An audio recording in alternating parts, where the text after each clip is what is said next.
안녕하세요. 한 주간 가장 뜨거웠던 이슈를 쉽고 재밌고 날카롭게 풀어드리는 이슈체크 시간입니다. 김주영 기자입니다.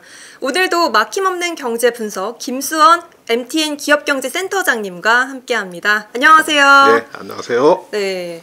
한국앤컴퍼니 옛 한국타이어그룹에서 다시 한번 경영권 분쟁이 발발했습니다. 4남매 가운데 장남인 조현식 고문이 사모펀드 운용사 MBK파트너스와 손잡고 한국앤컴퍼니 주식 공개 매수에 나선 건데요. 이 형제의 난이 갑자기 일어난 게 아니라 그 3년 전으로 거슬러 올라가는데 이번에는 이 경영권 분쟁의 전말과 전망에 대해서 센터장님과 살펴보겠습니다. 우리가 뭐 형제의 난 시즌2라는 이야기들을 많이 하더라고요. 네. 한 3년 전에 비슷한 형제 간의 경영권 분쟁이 있어서 그렇게 이야기들을 하는데, 지금 현재 이제 사모펀드가 이제 또 이 형제 간 분쟁에 개입되어 있는 형태잖아요. 네. 근데 요 지금 현재 상황을 조금 더 좀 잘 이해를 하기 위해서는 그 3년 전에 있었던 상황, 그리고 밖으로 크게 알려지지 않은 또 그 비하인드 스토리 같은 게 있습니다. 비화.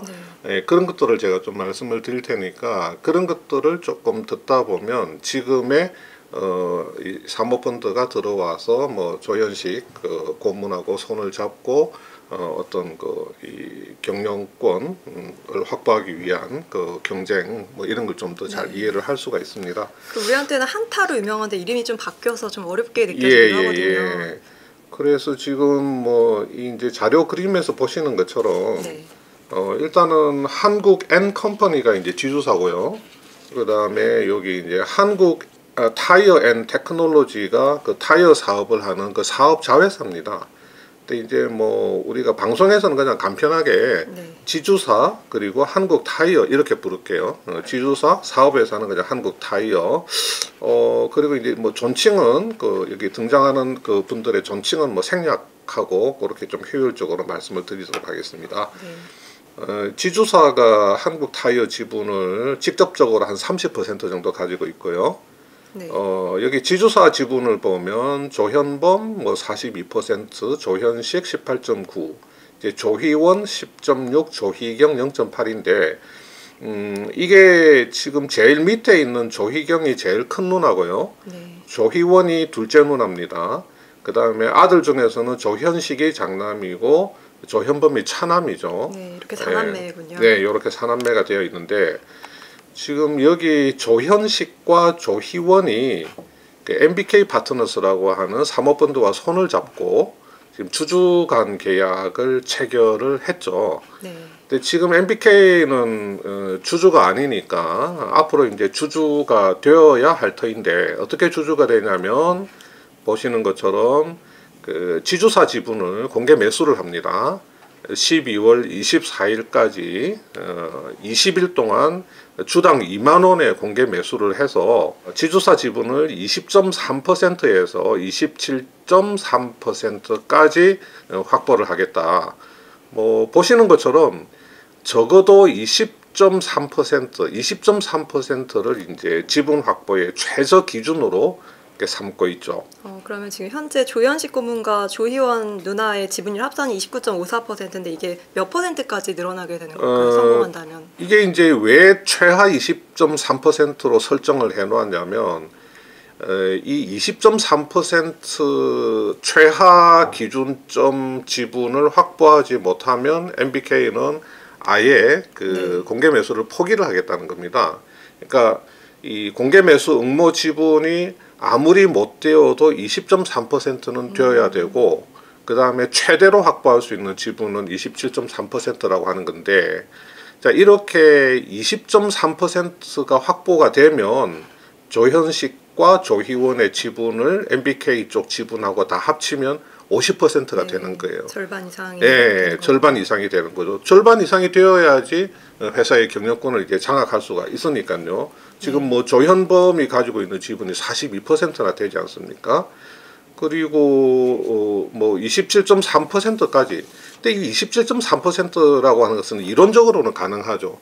왜냐하면 이 오너 일가들 빼고 특수관계인들 빼고 일반 주주들이 가지고 있는 지분 전체가 이제 다 27.3%거든요. 27.3%가 되려면 일반 주주들은 전부 다 공개 매수에 참여해야 그렇죠. 되는 그런 것이죠. 기준으로 봐야죠. 그렇게 되면 이제 MBK 측 지분은 57%까지 늘어나게 되겠죠. 이론적으로는. 네. 근데 주주간 계약의 내용을 보면 이 주주간 내용 계약이 의외로 재밌습니다. 이 보면 뭐 MBK 쪽에서 뭐 이사 추천을 해서 선임할 수 있는 권리, 그다음에 당연히 조현식도 이사를 추천해서 선임할 수 있는 권리, 이건 뭐 기본적으로 갖고 가는 권리고요. 이 드래그 얼롱하고 태그 얼롱이라고 뭐 살짝 어려울 수 있는 단어가 표현이 생소합니다. 있습니다. 예. 이 드래그라고 하는 것은 우리가 이제 뭐 잡아 끈다, 당긴다 이런 말이잖아요. 컴퓨터에서 이제 드래그 한다 이런 그렇죠. 게 있었죠. 예. 근데 MBK는 어차피 뭐 사모펀드니까 남의 돈을 이렇게 받아서 펀드를 조성을 해서 투자를 하고 차익을 내서 그 투자자들한테 돌려주는 사모펀드니까요. 뭐 MBK가 이 지주사 지분을 뭐 천년만년 갖고 있을 건 아니거든요. 경영이 목표는 아니기 때문에. 그러면 예를 들어서 뭐 한 5년 있다가 MBK가 지분을 팔아야 되잖아요. 그러면 이번 공개 매수로 MBK가 뭐 한 20% 정도의 지분을 확보를 했다고 한번 해볼게요. 네. 그럼 나중에 5년 뒤에 MBK가 지분을 팔 때 자기들이 공개 매수로 확보한 지분이 20%니까 그 20%를 팔겠다고 시장에 내놓으면 어떻게 되겠습니까? 사는 사람 입장에서는. 사는 사람 입장에서는 이미 경영권도 다른 데 가 있을 거고 어떤 그렇죠. 메리트를 느끼지 못할 것 예. 같아요. 그 20%라는 지분은 소수 지분이죠. 뭐 조현범이 가지고 있는 지분이 42%나 되는데, 네. 그러니까 이제 그 소수 지분이 되기 때문에 의미가 없어요. 그러면 MBK 쪽에서 5년 뒤에 지분을 팔려고 할 때 조현식과 조희원의 지분을 다 드래그를 해가지고 그쪽 지분까지 다 모아서 최하 50% 이상 되는 지분을 시장에 내놓아야지 누군가가 살려고 달려들 거란 말이죠. 이거는 경영권 지분이니까. 예. 그러니까 드래그해서 팔겠다 그렇죠. 이런 의미군요. 그 이제 드래그 얼롱 계약을 조현식과 조희원도 오케이를 한 겁니다. 네. 나중에 MBK 너네들이 지분을 팔 때 우리 지분까지 끌어갈 수 있는 권리를 줄게 이렇게 된 거고요. 그게 드래그 얼롱이고요. 그 다음에 태그 얼롱이라고 하는 것은 조현식과 조희원의 권리입니다. 네. 만약에 뭐 그럴 가능성은 별로 없지만 MBK가 자기들이 가지고 있는 한 20%의 지분만 누군가가 이제 뭐 살려고 해서 이거 이제 팔려고 할 때 그때 조현식과 조희원도 태그 이렇게 자기들 가진 지분을 이렇게 얹어서 내 것도 같이 팔아라 이놈들아 이러면서 이제 태그를 할 수 있는, 태그에서 얼롱할 수 있는 그런 권리가 있다는 거죠. 그러니까 우리는 원팀이니까 팔려면 같이 팔자. 네, 예, 맞습니다. 맞습니다. 근데 뭐 MBK 입장에서는 뭐 당연히 이제 드래그롱으로 가겠죠. 드래그해서 같이 50% 이상의 경영권 지분을 넘겨서 프리미엄을 붙인 가격으로 그렇게 팔려고 하겠죠. 그래서 주주간 계약을 보면 그러면 이제 뭐냐면 MBK 측에서 공개 매수를 통해서 20% 이상을 공개 매수로 확보를 하게 되면 MBK 측 지분이 50%를 넘어가게 되는 거고, 그러면 경영권을 확보를 하게 되는 거고, 쉽게 말해서 이제 그 지주사를 인수를 하게 되는 거고, 나중에 수년 뒤에 드래그 얼롱으로 지분을 팔게 되면 어떻게 됩니까? 이제 이 한국타이어 그룹과 조씨 가문 간에 빠이빠이 하게 그건 되는 이제 것이죠. 빠이빠이죠. 완전히. 네.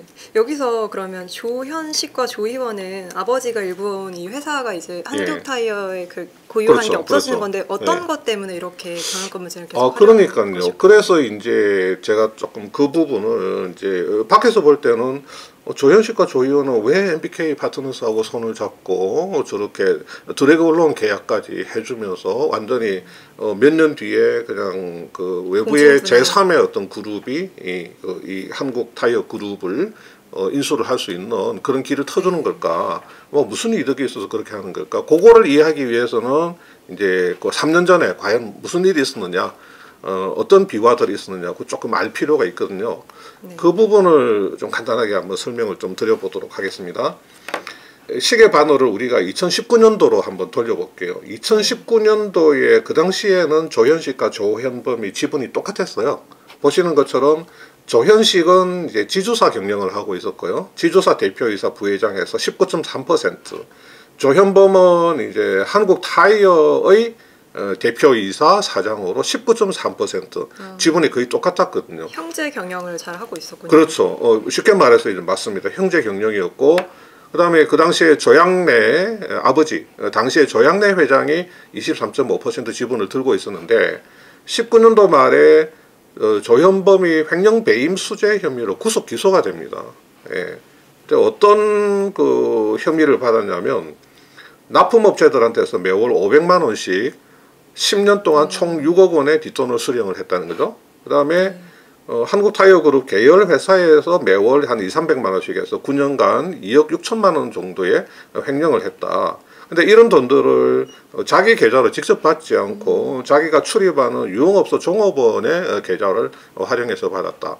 참 보기에도 참 이 부끄러운 이 재벌치고는 금액도 그렇고 돈을 받는 그 창구도 약간 부끄러운 그런 느낌이 드는데, 하여튼 이것 때문에 이제 구속 기소가 되었어요. 근데 그 당시에 사실은 조현식 그 부회장도, 당시 부회장도 횡령 혐의로 구속되지는 않았는데 불구속 기소가 됐습니다. 뭐냐면 앞에서 보신 그 누나, 이 조희원을 미국 법인에 마치 근무하는 것처럼 이렇게 꾸며서 한 1억 1천만 원 정도의 급여를 지급을 했습니다. 이것 때문에 이제 회사 자금을 횡령을 했다. 그래서 불구속 기소가 되었었죠.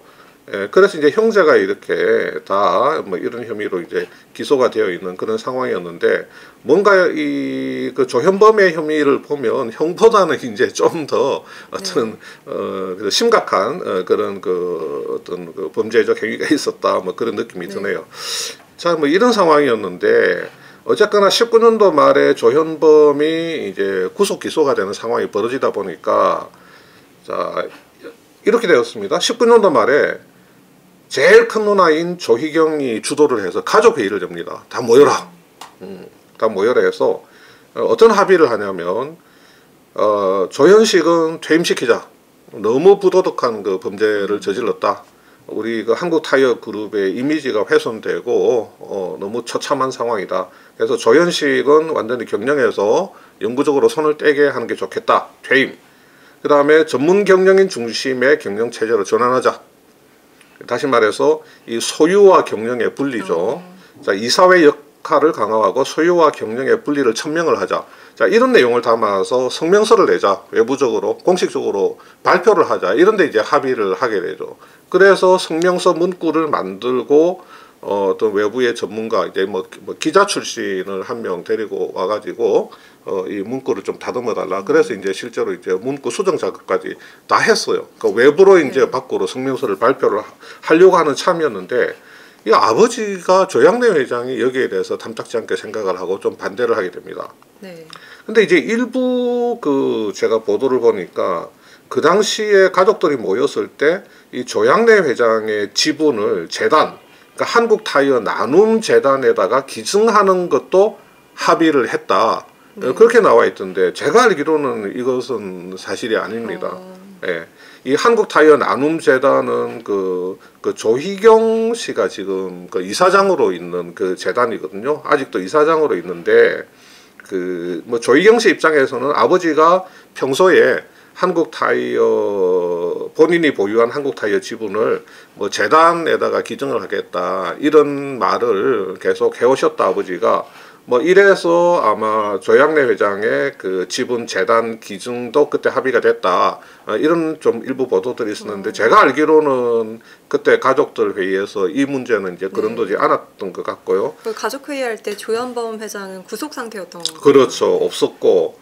근데 이제 이 아버지가 야 이렇게까지 뭐 성명서를 외부적으로 발표를 해야 되겠느냐 하면서 이 부분에 대해서 반대를 했습니다. 그래서 결국은 이 성명서가 다 작성이 되었는데도 밖으로 나오지는 않았어요.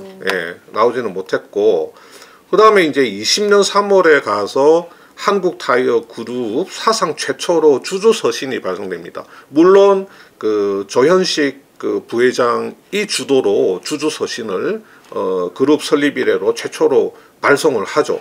뭐 정도 경영, 지배구조 개선, 주주가치 제고를 이제 약속을 하게 됩니다. 근데 이제 이런 와중에 무슨 일이 생기냐면 20년 3월 달에 이제 조현범이 보석으로 석방됩니다. 가석방되는 거죠.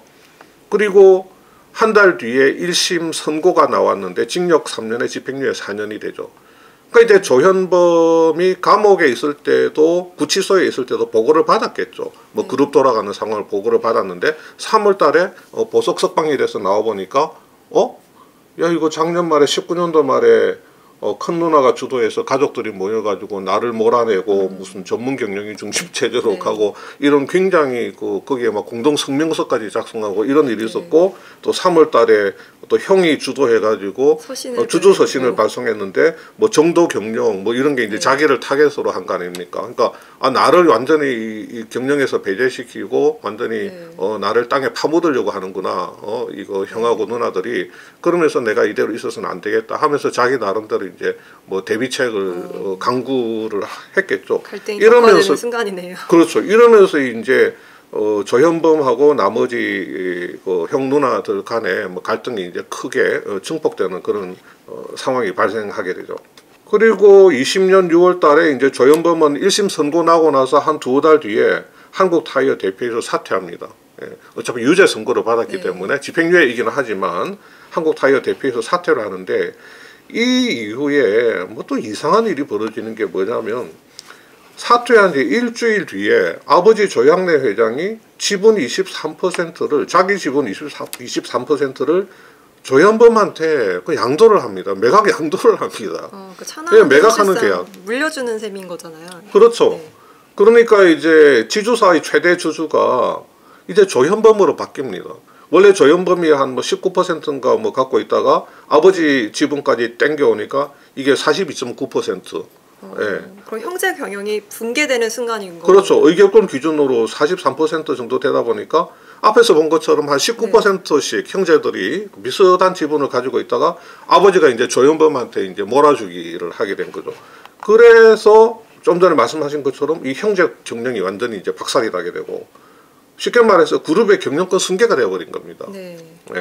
조현범이 경영권을 승계를 하게 된 거죠. 이때 조현식이 그러면 고문이 된 건가요, 이때?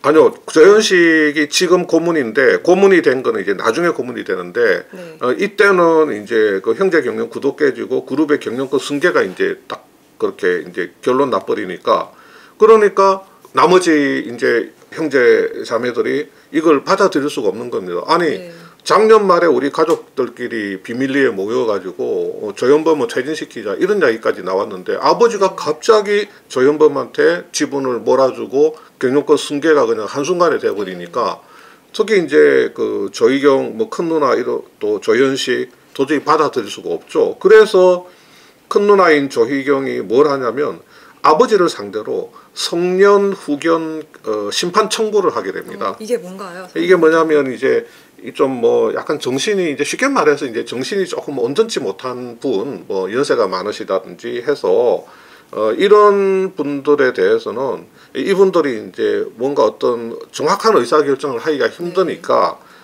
그런 판단을 도와주는 후견인을 이제 붙인다 이런 거거든요. 그러니까 조양래 회장이 약간 치매가 와서 좀 정신이 오락가락한다. 그래서 어떤 그 합리적인 의사결정을 도와줄 후견인을 붙이도록 법원이 허락을 해달라 하는 그런 이제 청구를 하게 됩니다. 여기에 이제 조현식도 가세를 하게 되죠. 그래서 뭐라고 이야기하냐면 이 아버지가 뭔가 전문 경영인 중심의 경영 체제 또 지배구조 이런 데 대한 어떤 신념이나 철학이 있는 걸로 알고 있었는데 그런 거를 무너뜨리는 결정을 하고 뭔가 불합리한 의사결정을 이렇게 반복적으로 하고 또 비밀리에 조현범한테 아버지 지분을 통으로 넘기는 그래서 이제 승계가 갑자기 이루어지는 이런 상황들 그리고 조현범은 좀 부도덕한 비리와 그 잘못된 경영 판단으로 회사의 어떤 금전적 손실뿐만 아니라 어떤 신뢰나 평판을 그 무너뜨리는 상황을 초래했는데 어떻게 조현범한테 이렇게 비밀리에 그 다른 가족들 모르게 이런 걸 할 수 있는가? 이것은 아버지가 좀 정신이 조금 오락가락 하시는 것 같다 하면서 이제 이런 이제 심판 청구를 하게 되는데. 이게 결과적으로는 뭐 작년에 1심에서 기각이 됐습니다. 그래서 이제 지금 2심으로 넘어가 있는 상황인데, 그러니까 이 당시에 굉장히 이 조현범하고 그 다음에 큰 누나 조희경, 그 조현식 간에 그 갈등이 굉장히 그 증폭되고 있는 상황이었고 그 당시에 그 조 의원은 약간은 조금 중립적인 스탠스를 취하고 있는 이런 상황이었고 여기에 대해서 아버지가 또 입장문을 발표를 합니다. 조희경의 입장문을 발표하니까 아버지가 나 정신 멀쩡해. 나 정신 온전하고 조현범한테 지분을 내가 통으로 물려준 거는 갑작스러운 결정이 아니고 옛날부터 생각을 하고 있었다. 뭐 한 10몇 년 동안 한 15년 동안 현범이한테 한국타이어 경영을 맡겼더니 잘했다. 잘하고 그래서 나는 현범이가 뭐 적절한 승계자라고 본다 하면서 이제 그래서 나는 쉽게 말해서 나는 온전하고 뭐 치매도 없고 건강하고 운동도 하고 있고 그러면서 이제 조희경의 그 입장문을 이제 반박을 하게 되죠. 그리고 나서 21년도 말에 드디어 이제 조현범은 그룹 정기 인사에서 이제 회장으로 선임됩니다. 한국타이어 그룹의 회장이 되고 이때 이제 조현식은 지주사 고문으로 추락을 하게 되죠. 완전히 한국타이어 그룹의 경영에서는 완전히 배제가 됩니다. 굉장히 처참하게 배제가 되죠. 아무것도 할 수 없는 그런 상황에 가게 되죠. 그러니까 한국타이어 그룹 내에 뭐 어떤 임원에게 무슨 어떤 지시를 한다든지 뭐 그런 것조차도 할 수 없는 지분을 18%나 가지고 있고 어느 패밀리 중에 일원임에도 불구하고 조현범에 의해서 완전히 그 어떠한 그 경영적 행위나 어떤 그 임원들과의 어떤 접촉이라든지 어떤 뭐 지시라든지 이런 것들이 원천적으로 뭐 배제되는 한마디로 뭐 완전히 따당하는 뭐 그런 어떤 고문이라는 그 직책을 달고 그런 신세로 이렇게 추락을 하게 됩니다. 고문으로 일을 많이 갈았을 것 같은데 다시 경영권 분쟁에 대해서 뭐 일을 빡빡 갈았겠죠. 예, 뭐 부글부글 그 뭐 분노와 인고의 세월을 보내고 있지 않았겠습니까? 네. 그런데 이제 드디어 무슨 일이 생기냐면 올해 조현범이 다시 또 기소가 됩니다. 다른 어떤 사건으로. 그래서 뭐 이게 기사에도 이제 다 나와 있는데 뭐 계열사 뭐 한 곳에 뭐 이익을 몰아준다든지 뭐 공정거래법 위반도 있고 여기 보니까 또 뭐 배임도 있고 계열사에 손실 끼친 또 회사 돈을 개인적으로 사용할 횡령 이런 게 있죠. 네, 또다시 오너의 사법 리스크가 불거진 셈이네요. 그렇죠. 그러니까 19년간은 다른 또 어떤 횡령 배임 뭐 또 공정거래법 위반 사건 이런데 이제 또 그 조현범이 연루가 됐다 이래가지고. 그 회사의 이제 그 최고 경영자에 대한 사법 리스크가 이제 크게 확산이 되니까 그래서 이제 MBK가 그 MBK 펀드 스페셜 시츄에이션 펀드 이제 특별 상황 펀드 이제 예를 들면 이런 어느의 부도덕한 행위나 아니면 기업의 큰 구조조정이라고 하는 스페셜 시츄에이션이 발생했을 때 그런 스페셜 시츄에이션을 이용해서 들어가는 펀드가 있거든요. 그러니까 MBK의 그 스페셜 시츄에이션 펀드, SS 펀드가 뭐 먼저 이제 조현식한테 이제 이야기를 했겠죠. 한번 바꿔보자. 그렇게 해서 이제 뭐 주주간 계약까지 맺고 해서 이번에 이제 지분 공개 매수에까지 이르게 된 상황인 것 같습니다. 어제 한국경제신문을 보니까요, 그 조현식하고 그 조 의원을 인터뷰를 했더라고요. 거기 보면 여기 이제 조현식이 한 말이 이번 공개 매수 추진하면서 MBK와 손을 잡게 된 기본적인 이유는 이제 지배구조 개편이고 동생이 사법 리스크에 발목이 잡혀 있으니 그룹의 영속성이 떨어진다고 그렇게 이제 판단을 했다. 뭐 이런 이야기입니다. 그래서 그룹을 이제 다시 뭐 한번 큰 어떤 변화와 개혁 혁신을 가져오겠다 이런 이야기고 조 의원 씨도 경영에 참여할 의사는 전혀 없다. 지배구조 개선에 힘을 어떤 보탠다는 차원에서 그래서 이제 조현식의 편에 쓴 게 그 지배구조 개선에 힘을 보태기 위한 차원이다. 뭐 경영에 참여한다든지 경영에 욕심 부리는 거 아니다. 뭐 굳이 편을 나눈다면 나는 소액주주 편에 가깝다고 봐달라. 뭐 이런 식의 이야기를 했더라고요. 경영권 분쟁 상황에서 조현범 회장 측도 뭔가 대책 마련을 하지 않을까 싶은데요. 어떤 거를 선택할 수 있을까요? 지금 뭐 이제 조현범 회장 쪽에서는 지금 뭐 우리가 사실은 우호 지분들이 좀 있기 때문에 저기서 뭐 지분 공개 매수를 해도 가지고 있는 지분 한 43%의 우호 지분 좀 더하고 하면 경영권 방해는 전혀 문제 없다. 그리고 뭐 대항 공개 매수도 현재로서는 네. 생각이 없다. 뭐 이런 식으로 또 이야기를 했더라고요. 네. 근데 지금 조현범 그 쪽에서도 그냥 뭐 우호 지분만 믿고 손을 놓고 있을 상황은 아닌 것 같고요. 어제 뭐 한국 야쿠르트가 그 지주사 지분을 한 100억 정도 그렇게 산 걸로 알려졌던데, 한국 야쿠르트는 우호 지분이거든요. 그 조현범 우호 지분인데 우호 지분만 믿고 있지는 않을 겁니다. 나름대로 어떤 그 시나리오별로 어떤 액션에 나설 것인가 그런 거 구상하고 있을 것 같고요.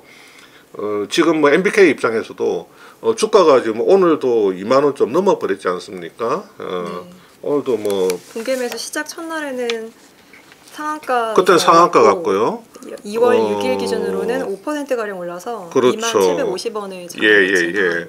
그리고 오늘 이제 우리가 영상 촬영하고 있는 게 12월 6일이고 오늘 종가도 이제 2만 원 넘었기 때문에 이 2만 원 선 이상으로 계속하게 되면 MBK가 이 상태로 가면 공개 매수는 안 되는 거거든요. 공개 매수 가격이 2만 원인데 시세가 2만 원 넘어가 버리면 지분 확보가 안 되니까 방법은 뭐 공개 매수가를 조정해서 공개 매수가를 올리는 방법.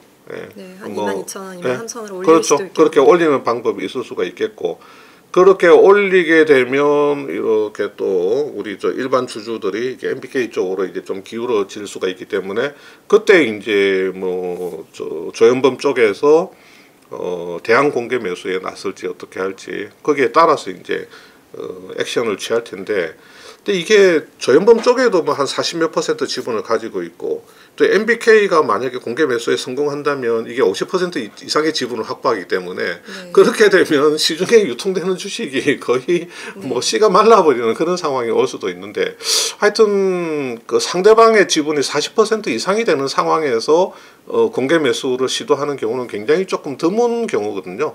그래서 MBK가 뭐 이 계산기를 어떻게 두들기고 들어갔는지, MBK도 뭐 간단치 않은 사모펀드이기 때문에 나름대로는 굉장히 정교하게 계산기를 두들겨 봤을 것 같기는 한데, 조금 그 일반적이지는 않은 공개 매수여서 조금 뭐 상황이 어떻게 돌아갈지, 이 주가 변동에 따라서 양쪽의 그 어떤 이 전략들이 이렇게 나오게 될 것 같습니다.